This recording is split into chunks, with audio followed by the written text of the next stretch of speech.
네, 안녕하세요. 오늘도 영화계 88화 저는 진행자 허효식이고요. 예, 팔땡에 맞이하여 열심히 준비하는 임영주입니다. 안녕하세요, 김정원입니다. 네, 저희가 단편 영화 3개를 다루지 않았습니까? 아, 예, 그렇죠. 가만 조회수를 두고 봤습니다. 예. 제게 가장 높더라고요, 역시. 역시. 그리고 스미스. 야, 그렇구나. 그 다음 마지막은 명주. 역시 나에 대한 신뢰감들이 사람들이 없나 봐요. 예. 아니 근데 누구의 추천작이라고 이렇게 써있진 않아, 제목에. 아, 제목만 보고 단순하게 끌린 거야, 사람들이. 뭐 하여튼 자랑하고 싶어서. 그러세요. 많이 하세요. 네. 이렇게, 예. 댓글로도 하나 왔었는데 입식구에서 참 많이들 타고 오시더라고요. 추천작 이야기 해줬는데 네. 왕의 남자 해보는 건 어떻겠냐. 왕의 이준익 남자. 감독의 왕의 남자는 어떻게 봤어요? 저 재밌게 봤어요. 예, 저도 무난하게 봐서 조만간에 한번 해보도록 하겠습니다. 일단 오늘 밀정 영화를 다룰 텐데 명주군이 선정을 했죠. 예, 제가 선정을 했고요. 일단 첫 번째 이유로는 추석 연휴 때 제일 많이 볼 영화가 무엇인가라고 생각을 해봤을 때 밀정일 것 같았고, 두 번째는 베니스 영화제에 출품됐다 그래가지고 그러면은 경쟁인가 했더니 또 비경쟁이더라고요. 이게 곡성하고 비슷한 것 같기도 해서 또 다른 작품이 하나 올라가 있는 게 김기덕 감독의 그물인데 그물 같은 경우에는 또 경쟁으로 올라갔어요. 그물도 그물인데 밀정이 화제 더 되지 않을까라는 생각이 들어서 그리고 마지막 이유로는 부제, 국뽕에 대해서 네. 다른 영화들에 대해서도 그냥 간략하게 짚고 넘어가는 식으로 넘어갔으면 좋겠다라는 생각이 들어서 넘어가서 네. 밀정의 트리비아를 좀 알려주시죠. 예, 트리비아를 그러면 이제 이어서 얘기를 드리겠습니다. 일단은 이 작품이 아카데미에 출품이 됐어요. 2017년도 아시아권으로 출품이 됐고요. 말씀드렸듯이 베니스 영화제 비경쟁 출품작으로도 갔고 토론토 영화제에서는 공식 초청작으로 그렇게 들어갔고요. 네. 김지훈 감독이랑 송강호 배우의 네 번째 만남이기도 하고 김지영 촬영 감독님, 조화성 미술 감독님, 그리고 전동 감독님, 그리고 모그 음악 감독님 뭐 이렇게 해서 악마를 보았다라든가 달콤한 인생이라든가 같이 했었던 스태프들이 대거 참여를 했고요. 현재 지금 우리 일요일 9월 11일 기점으로 해서 네. 150만 명을 돌파했어요. 그리고 손익분기점이 420만 명인데 충분히 제가 봤을 때는 돌파할 것 같기도 하고 국내에서는 평론가가 7.5점 그리고 관객이 평균적으로 8에서 8.5점 정도 선으로 나와 있고요. 그리고 이 영화의 밀도 높은 완성을 위해서 네. 감독님이 팅거 테일러 솔저 스파이 그리고 밀레니엄을 참고를 많이 했다고 그래요. 네. 그리고 존 르칸의 첩보 소설물들을 참고 많이 했다고 그러는데 이 영화의 역사적 배경이 되는 거는 황옥 경부 사건 이게 1923년도 때의 일인데 네. 조선 총독부, 동양 척식 주식회사 등등등 폭탄을 투여해가지고 몰살시키려고 했었던 그런 작전이었는데 제2차 대암살 파괴 작전이라고도 불리는데 결국에는 실패로 돌아갔어요. 황옥을 비롯해서 김시연, 현계옥 여기 지금 나오는 캐릭터 네. 실제 인물들이 잡혀가셨다고. 그리고 고증적인 오류에 대해서 누가 써놓은 게 있어서 봤는데 네. 마지막 부분에 조선 총독부 건물이 나와요. 그렇죠. 정면으로 자전거 타고 가는 장면. 예, 그게 나오는데 네. 그 후에 조선 총독부 건물이 지어졌던 거고 아. 원래 조선 총독부로 사용됐던 데가 남산 쪽에 있었대요. 예, 그게 오류라고 얘기를 하는 사람들이 있어서 근데 뭐 그렇게 큰 거는 아니네요. 예, 큰 거는 아니고 네. 이 정도까지가 트리비아 이야기고 예, 기본적으로는 역사적 사실에 근거해서 만든 영화라고 봐야겠네요. 예, 거기에서 각색을 했다는 점. 덕혜옹주나 여타의 작품들도 그런 게 있었거든요. 각색을 했는데 네. 왜곡된 사실이라든가 그런 게 있어가지고 가장 궁금한 것 중에 하나가 워너브라더스가 김지훈 감독한테 제의를 한 건가? 아, 그렇죠. 대표님이 이 시나리오를 갖고 한번 만들어줄 수 있겠냐 그랬는데 처음에 시나리오가 오락적 요소가 별로 안 들어간 거였대요.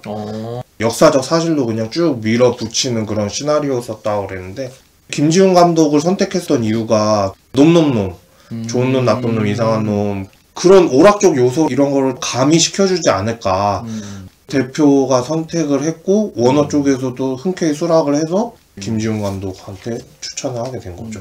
뭐 놈놈놈을 떠올리면 적당한 캐스팅이 아닌가 싶은데. 그렇죠. 역사적 배경을 훼손시키지 않고 그런 부분에 있어서는 저는 각색은 잘한 것 같아서. 예. 네. 그러면은 바로 감독 소개로 들어가도록 할까요? 예. 감독은 김지훈 감독님이고요. 예. 전작으로는 조용한 가족, 반치광, 커밍아웃 3, 장화홍련, 달콤한 인생, 좋은 놈, 나쁜 놈, 이상한 놈, 선물, 악마를 보았다, 인류 멸망 보고서, 예. 라스트 스탠드, 그리고 밀정입니다. 김지훈 감독님은 처음 얘기하는 것 같네요, 영화계에서. 그렇죠. 김지훈 감독님은 처음 얘기하는데 얘기할 만한 최신작이 없었기 때문에 사실 그렇죠. 최신작도 없었죠. 라스트 스탠드가 헐리우드 지출작이었다고 해가지고 네. 그렇게 재미없어요, 라스트 스탠드? 이게 진짜 김지훈 감독님이 만든 게 맞나 그럴 생각이 들어요. 보는 순간에 사람들이 왜 안 만났는지 이해를 하게 되죠. 역시 김지훈 감독은 암흑색의 그런 거를 다루는 게 어떻겠냐 이런 사람들의 생각이 많았기 때문에. 근데 예전 작품들 보면은 로맨스도 찍고 여러 가지 찍으셨거든요, 사실은. 로맨스 못 찍었죠? 중편 영화로 가위바위보라는 작품이 있었어요. 박신혜랑 윤계상 나오는 작품인데 진짜 가위바위보에 대한 타락 이야기? 그런 것도 찍으셨고, 그리고 김지훈 감독님이 군인 가족이셨대요. 자기는 그 군에 대한 그런 생각이 별로 없었을 뿐더러 프랑스 영화 기획전을 한번 했을 때가 있었는데 영화제에서 네. 거기에서 혼자서 90편을 봤는데 그걸 보면서 내가 한번 영화를 만들어 봐야 되겠다 이런 생각을 하셨대요. 그렇게 생각을 하고 난 뒤에 3,000편 이상의 영화를 보시면서 그런데 10년 동안 100 쓰셨대요. 결과적으로는 나중에 이제 조용한 가족부터 시작을 해가지고 잘 풀리기 시작하면서 이런 감독도 있었나? 이야기들 많이 하면서 성장해가는 발판을 마련하기도 했죠. 예. 저는 조용한 가족 옛날에 되게 재밌게 봤는데 이 영화가 일본에서 연극으로도 있다면서요? 각색해가지고. 예, 초연할 때 감독님이 직접 참여하셨다고도 그렇게 얘기하셨고요. 블랙 코미디라는 장르가 우리한테 생소하게만 느껴졌는데 한국형 블랙 코미디가 이런 것도 있구나 그러고서는 다가오게 된 계기도 있죠. 거의 다 봤을걸? 근데 뭐 대단하다고 느낀 적이 한 번도 없어서. 그렇게 생각할 수도 있어요. 그러니까 이번 작품도 그렇고 잔인하거나 그런 게 많이 나오기는 하잖아요, 영화 속에서. 그래서 페미니즘 평론가들이 여성을 그렇게 대하는 거는 아니지 않느냐. 악마를 보았다 때문에 그런가? 아니 그 전 작품들에서도 소모품으로 사용하는 게 아니냐. 근데 장화홍련 같은 작품들 보면은 나는 그렇다고 생각은 안 들거든 또. 팬시하게 썼다 이 말이지. 그런 걸 가지고. 그렇구나. 근데 뭐 김기덕만 하겠어. 저는 달콤한 인생을 너무나도 좋아하는 영화이기 때문에 예. 굉장히 여러 번 봤었죠. 맨 처음 본 게 명준의 집에서 비디오를 빌려가지고 비디오 빌려서 봤어. 누워가지고 둘이 봤던 기억이 나는데 저도 그때 이런 영화가 다 있나 그랬어요. 감명 깊게 봐가지고 어렸을 때 대사라든가 그런 게 많이 기억에 남지 않았나 생각을 해서. 그리고 나는 커밍아웃이라고 하는 단편을 봤는데 이거 되게 재밌더라고. 가족이 있는데 누나였나? 자기는 사실 드라큘라다. 영국에 가야 되는데 가기 전에 비디오를 남기는 거다. 촬영을 하고 나는 떠날 것이다. 자기가 드라큘라라는 걸 커밍아웃하는 단편 영화였는데 이거 되게 재밌었던 기억이 나고. 최동욱은 자기만의 스타일이 영화에 확고하게 드러나잖아. 일관되게 지금 작품도 초기 작품이랑 비슷하게. 그렇지. 그래서 변화를 했으면 좋겠다라고 하는 바람이 있는데 김지훈 감독은 스타일이 일관적이었으면 좋겠다라는 생각이 들었어. 사실 장르도 반대로 장르도 어느 하나를 깊게 판다고 얘기는 못하겠어 사실. 뭐 느와르도 찍었다가 로맨틱 코미디도 찍었다가 블랙 코미디도 찍었다가 서부극으로 갑자기 옮겼다가 악마를 보았다처럼 스릴러 공포 같은 것도 찍었다가 밀정에서는 시대극을 다룬다던가 장화홍련으로는 공포 영화를 찍기도 하고 이게 너무 장르가 확 왔다 갔다 하니까 이 사람은 어떤 영화를 추구하는 사람일까? 라는 생각이 지금 와서 좀 들더라고. 달콤한 인생까지는 봤을 때는 어느 정도 본인이 추구하는 바가 있는 것 같다라는 생각이 항상 있었는데 그 이후로는 사실 잘 모르겠어. 영화가 그렇게 많이 나오지 않기도 했지만 스타일이 일정하지가 않아서 편차가 크다? 좋은 작품은 좋은데 그렇죠. 좋은 말로 얘기하면은 카멜레오처럼 색 변해서 보호할 수 있는, 그리고 시도도 많이 하고 실험 정신 강하신 분이다. 뭐 이렇게도 이야기할 수 있겠지만 진짜 말 그대로 반대로 생각하면은 이 사람이 뭘 하는지를 생각을 잘 못할 수도 있기 때문에 그만의 색깔이 없어서 또 아쉬운 게 있지 않느냐. 뭐 그 말도 일리가 있는 것 같아. 그리고 2004년에 우리나라 영화에서 굉장히 좋은 작품들이 많이 나왔던 해였잖아요. 그때 뭐 장화홍련도 나오고 살인의 추억도 나오고 또 올드보이도 나왔었고 그래서 우리나라의 몇 대 감독 하면은 한 명으로 꼽혔는데 그 중에 가장 지금 스코어가 저조하지 않나 라는 생각이 들어서 이번에 밀정이 깰 것 같아서. 그리고 놈놈놈도 의외로 흥행했을 거예요. 제 기억으로. 흥행 많이 했었죠. 놈놈놈은 스코어는 좋았지. 한 700만 가까이 들었어. 맞아요. 그리고 아카데미 간 것도 그렇고 나중에는 좀 더 흥행할 수 있지 않을까. 자기가 잘 살릴 수 있는 거 한 편만 내면은 난 성공할 것 같기도 한데.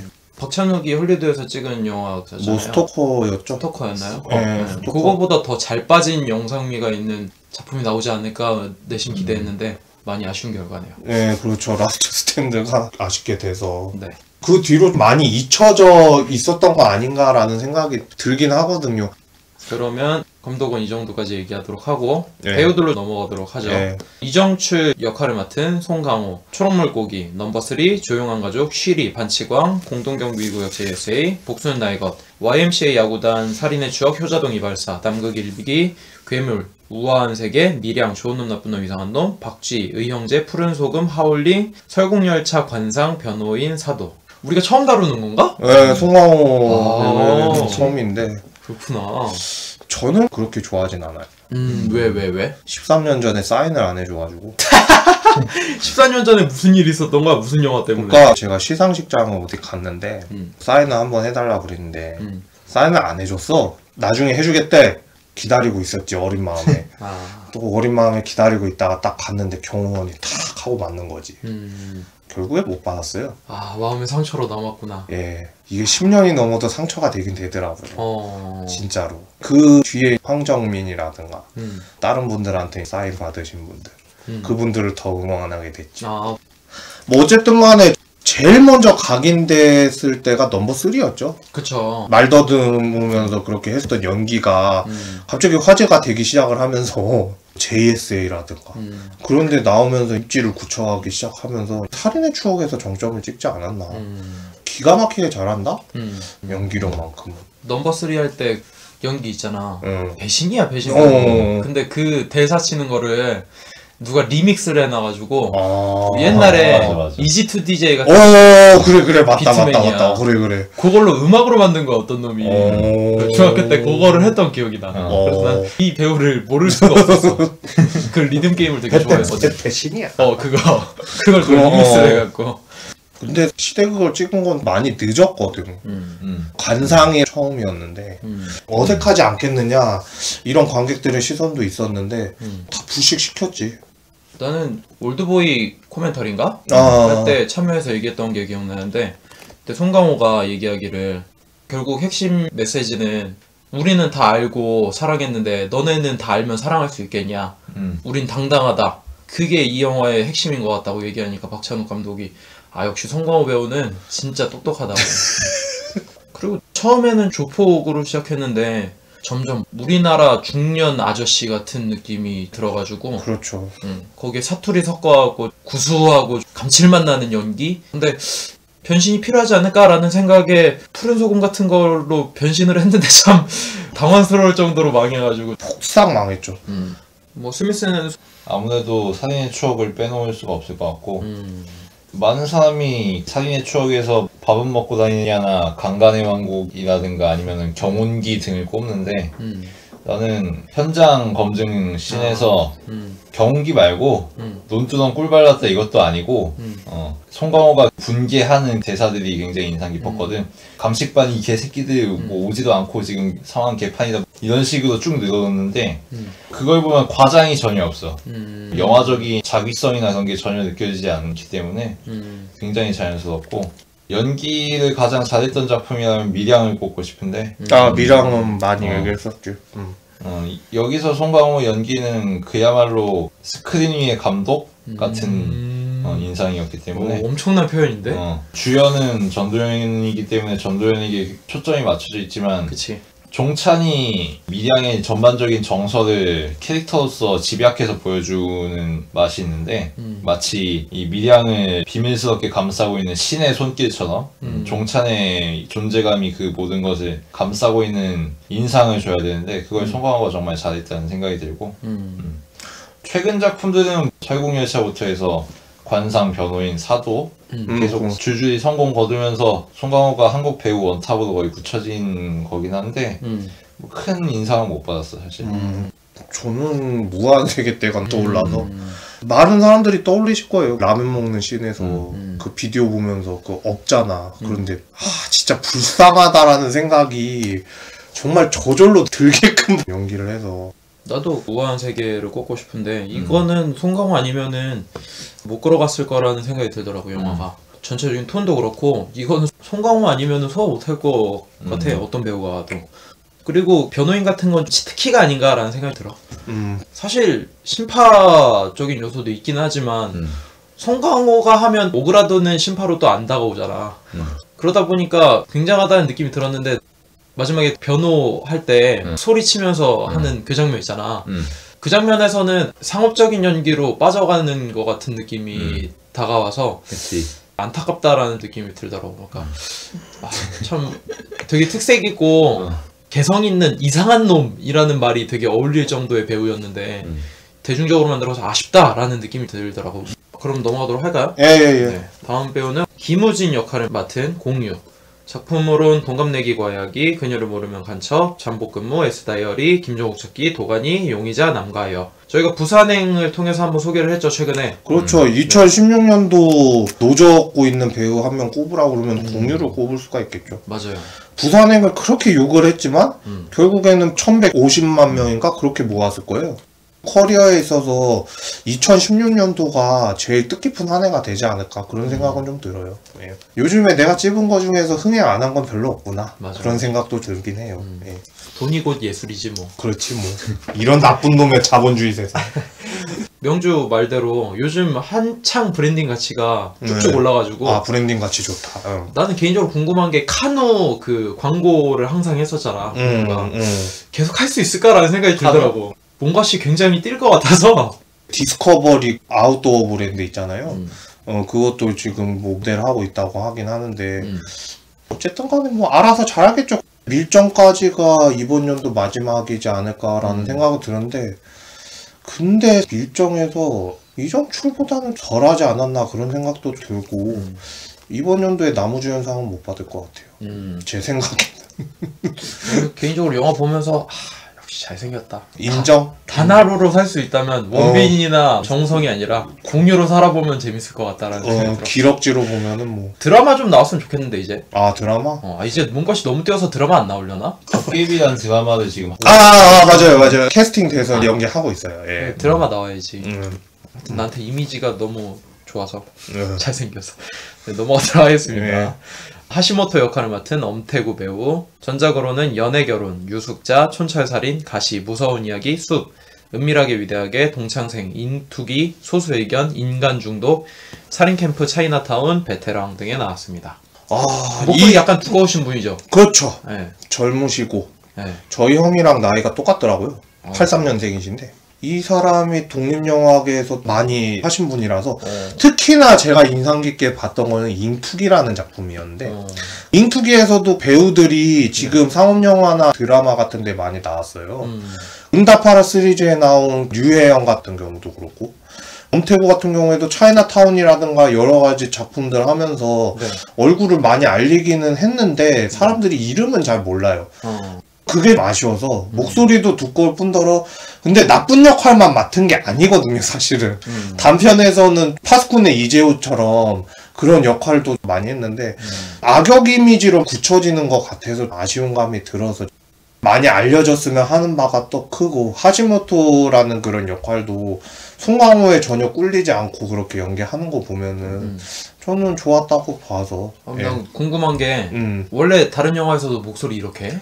네, 목소리가 원래 그래요. 진짜? 인터뷰 할 때도 그래요. 예. 아, 그렇구나. 그래서 인터뷰 할 때도 사실은 있습니다. 예, 긁힌 목소리 티 안 내려고 더 낮게 목소리를 내는 게 있어서 그 의견에도 일리가 있군요. 약간 그런 소리잖아. 예, 성대모사 하나 드렸네 이제 플러스 되셨습니다. 뭐 어쨌든 간에 진짜 원래 목소리가 그렇고 그리고 나는 연기 잘하는 것 같아서 받침 같은 거를 되게 잘해줬거든. 김혜수를 엄마라고 부르면서 얘가 김고은을 좋아하는 그런 역할로 나왔거든. 어디에서? 차이나타운에서. 근데 나도 차이나타운 봤거든? 근데 이 정도로 목소리 이렇게 갈리지 않던데. 아니야 원래 목소리가 그러시대요. 그래? 예. 내가 잘못 들었나? 제가 인터뷰를 들어봤는데 진짜 그러시대요. 이번 작품을 통해서 이미지는 대중들한테 확실하게 박아놓은 것 같아요. 왜냐면은 나도 인간 중독하고 예. 차이나타운하고 베테랑은 다 봤거든. 은밀하게 위대하도 봤고. 근데 그냥 얼굴은 알겠는데 누군지는 잘 몰랐는데 이번에 확실하게 각인시키지 않을까. 근데 이미지가 좋은지 나쁜지 잘 모르겠어. 목소리가 사실 거슬려가지고 발음하고 그래? 그런 거였어? 자기적인 느낌이 많이 들어가지고 자기가 아닌데 저렇게 오해를 당해서 별로 못 드니까 내가 아쉬워서 그래요. 근데 목소리는 그럴 수 있는데 이렇게 대사 처리하는 게 다른 세계 느낌인데 의문점이 계속 들어가지고 그래서 사람들이 그러면 이건 어떻게 캐스팅이 된 거죠? 이렇게 얘기를 많이 하시는데 사실은 김지훈 감독님 영화들에 단역으로 많이 출연을 했어요. 뭐야 인맥 아니야? 네, 인맥으로 정리하도록 하겠습니다. 나 일정 보면서 이거는 김지훈이 아예 그냥 자기 인맥하고 여태까지 끌어왔던 모든 것을 다 동원해서 이번 영화에 다 부었구나라는 느낌이 들었거든요. 때려 박았다. 그럴 수도 있죠. 물론 이거는 감독이 더 큰 잘못이 있는 것 같긴 한데 장갑으로 부하 때리는 그 연출은 진짜 너무 황당무계 해가지고 나 그거 뭐 생각했냐면 옛날에 무한도전에 전동 드라이버 있잖아. 이거 휘휘휘 돌아가면은 정준하하고 박명수 얼굴에다가 싸대기 때리는 거 있어. 신발 깔창 같은 거 돌려가지고 전동 드라이버로. 그거 옛날에 무한도전에서 했거든. 그거 보는 듯한 느낌인 거야. 아니 손이 겁나 빨라. 무슨 선풍기로 때리는 줄 알았어. 잉투기 찍었다니까요. 잉투기. 진짜로 격투도 하고 그러는 내용이거든요. 거기에서 단련돼서 그게 더 빨랐을지도 모르겠다. 아니 그게 왜 빨라야 돼? 그러니까 나는 처음에 이렇게 장갑으로 따기를 때리는 장면 보고 맨손으로 때린 줄 알았어. 그러니까 당연히 그렇게 생각하잖아. 보통 이런 상황에서 상대방을 때릴 때 임팩트 있게 한 방 때리는 게 클리셰가 됐으니까. 근데 갑자기 손이 무슨 모터 달린 것처럼 계속 때리는 거야. 또 장갑으로 때리잖아. 그러니까 자세히 보니까 장갑으로 때리는 거더라고. 그래서 너무 황당해가지고 아니 이건 감독이 무슨 생각을 했길래 이런 연출을 했는지 좀 궁금했어. 근데 거기다 또 배우가 그거를 굉장히 열심히 한다는 인상을 너무 팍팍 풍겨가지고 그러니까 나는 당황스러운 게 뭐냐면 캐릭터가 되게 센 척하잖아. 목소리도 허스키하고 근데 마치 파리채로 파리 잡듯이 때리잖아 사람을. 촐싹촐싹 촐싹 때리니까 너무 캐릭터랑 안 어울리는 거야. 그리고 막 그러니까 어떻게든 센 척 해보려고 하는 경박한 젊은이 뭐 이런 역할로 이해할 수는 있는데 마치 유해진 같은 사람이 악역을 해갖고 그렇게 촐싹대면서 그런 캐릭터면은 뭐 재밌네라고 생각하겠는데 이거는 무게 잡는 사람이 그렇게 촐싹대면서 그러니까 그리고 사실 영화 내에서 그렇게 큰 임팩트는 없어. 마치 우리가 마피아 게임 할 때 걸리적거리는 시민 한 명? 그런 정도의 엑스맨이요? 엑스맨이었어? 판을 좌지우지할 수 있는 그 정도까지는 아니고 거대한 손까지는 아닌데 마치 캐릭터가 무게 잡는 거는 그러니까 기차씬까지는 저는 잘 이끌어 왔다고 생각을 해서 선정을 해봤고요. 그리고 드라마 스페셜 같은 데에도 주인공으로도 출연하신 적이 있다고 하니까 찾아서 한번 보시는 것도 나쁘진 않을 것 같다라는 생각이 듭니다. 그럼 다음 배우는 일본 배우네요. 츠루미 신고. 전작으로는 꿈꾸는 15, 달과 양배추, 히스테리, 플리즈미, 바람꽃, 호숫가 살인사건, 스쿨데이즈, 데스노트 L, 새로운 시작, 마이웨이, 이별까지 7일, 미야모토 무사시, 데드맨 인페르네, 세일러복과 기관총 졸업편. 이 정도 나왔습니다. 마지막 작품 같은 경우에는 부천영화제에서도 나왔었던 작품이고요. 그거는 추루미 신고가 유명해서가 아니라 천년 아이돌이라고 불리는 그 하시모토 칸나라는 여자애가 있어요. 그 때문에 되게 많이 유명해진 영화기도 한데 근데 영화는 완전 망작인 걸로. 그리고 이분 같은 경우에는 처음에 우리나라 작품 마이웨이 그 작품에 높으신 제독으로 나오셨는데 거기를 인연을 삼아갖고 요즘에는 곡성에 나왔던 쿠니무라 준이라는 배우 때문에 일본 배우들이 스물스물 우리나라에 나오기 시작을 했는데 일제감정기 시대를 다루는 작품들이 서서히 많아지기 시작하면서 저분 불러도 괜찮겠다 싶은 배우들이 러쉬를 해오고 있는 상황에 이분도 그분들 중에 한 명이라고 생각을 하고 우리 형한테 한번 물어봤지. 또 일본 유학 갔었으니까 이분의 입지는 도대체 어느 정도냐. 그러니까 조폭 영화의 조연 그전 수준이셨다가 이제 나중에 차츰 커리어 쌓으시면서 대하사극 같은 데에서 나오셨는데 김지훈 감독이 캐스팅한 결정적인 이유가 거기에서 너무 인상 깊게 봐가지고 캐스팅 하셨다고 그러더라고. 그러고 보니까 올해 일제 시대 영화 많은 것 같아요. 동주도 그렇고 귀향도 있었고 덕혜옹주도 있고 그렇죠. 이번에 밀정도 그렇고 하다못해 기차씬에서 잠깐 이정출이 여자 손목을 잡는 장면이 나와요. 네. 그 두 배우도 일본 배우예요.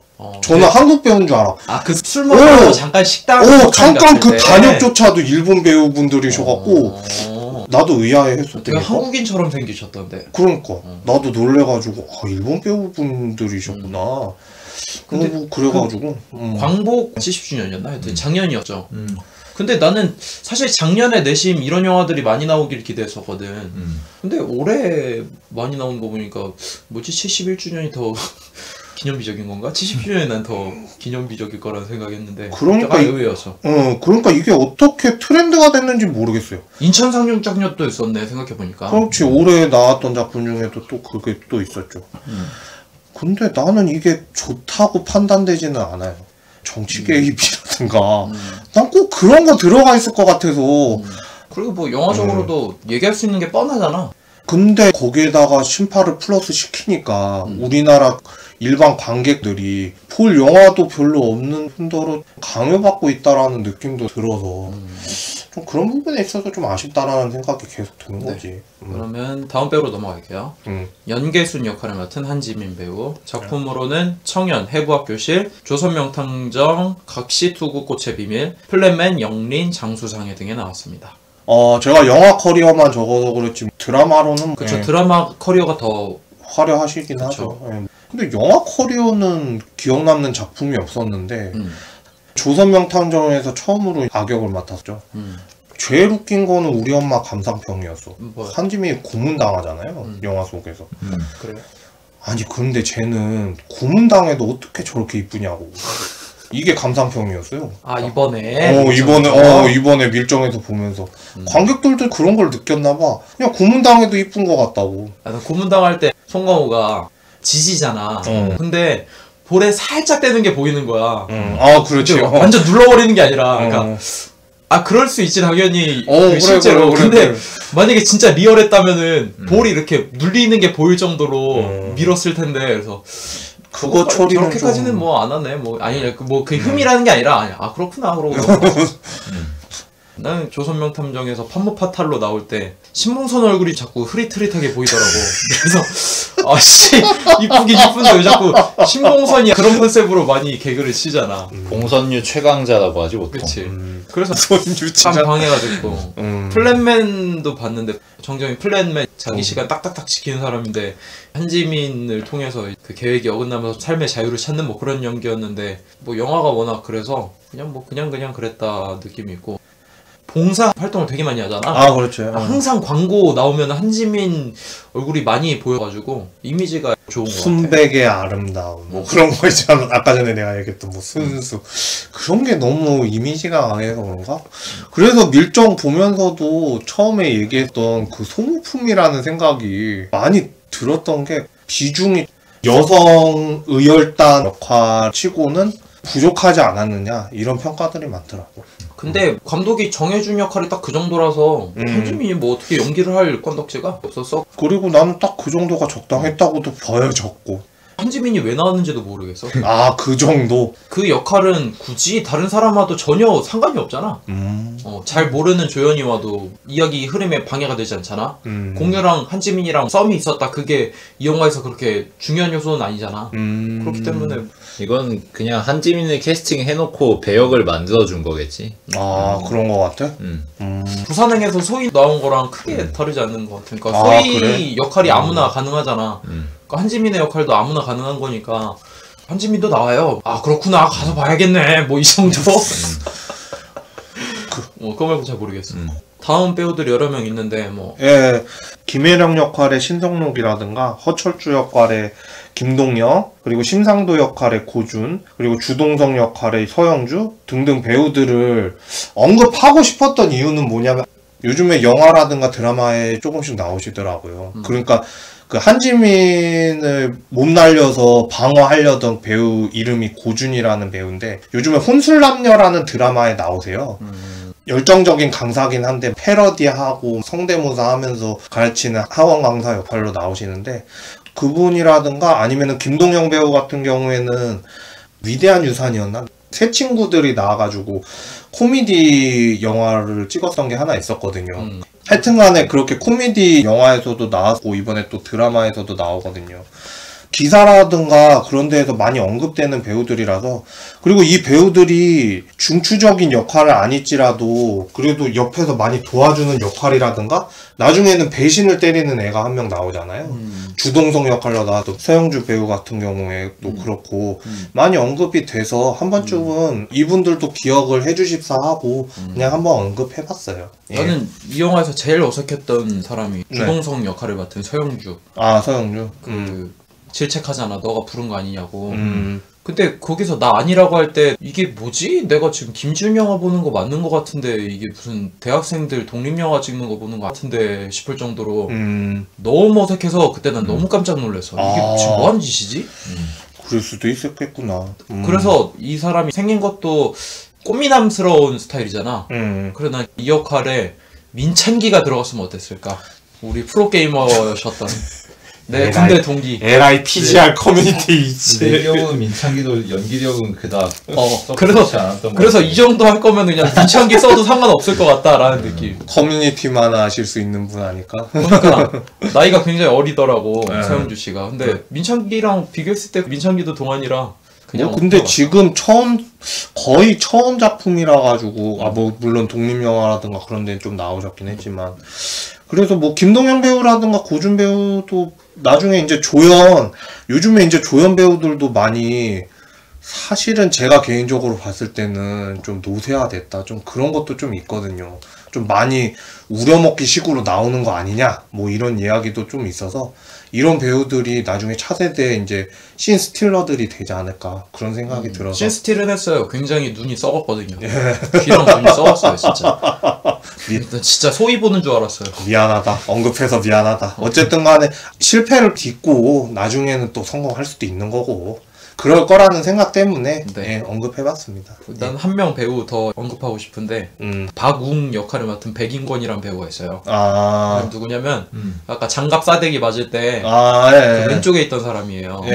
근데 이 배우를 왜 아냐면은 우리 동네에서 자주 보는 것 같아 나. 그래? 얼굴이 되게 인상 깊잖아. 독특하게 생기셨거든. 근데 자주 보는 것 같아. 이 배우가 어떤 영화에 나왔냐면 포화 속으로, 검사회전, 오빠 생각, 대호, 그리고 얼마 전에 부산행에서 좀비로도 나왔었죠. 공유랑 1대1 맞짱 뜨고. 그리고 다음 작품은 송강호가 나오는 택시 드라이버라는 작품에 택시 운전사 나올 예정인데 또 다른 기억하는 이유가 있습니다. 에로 영화에 굉장히 많이 나왔어. 전에 뭐 나왔냐면 맛있는 만남, 정사, 하숙집, 맛있는 비행, 바람난 여자들 등등에 나왔어요. 아니 내가 그래서 네이버 필모그래피를 봤거든. 근데 에로 영화는 기재가 안 돼 있는 거야. 그렇지. 그럴 수 분명히 기억이 있는데 같은 배우인가 싶어갖고 검색을 했더니 맞더라고. 사실 얘기는 안 했지만 그 에로 쪽에 있으신 분들 중에서 상업 영화를 직구하시는 분들도 꽤 있으시거든요. 근데 연기를 못 하시는 분들이 아니니까 그렇게 가는 거잖아. 그러겠죠. 캐스팅 돼가지고 가는 거잖아. 이 영화에서도 그때 맞을 때 잠깐 본 거거든. 근데도 그 정도로 인상 깊은 거면은 캐릭터가 확실하다.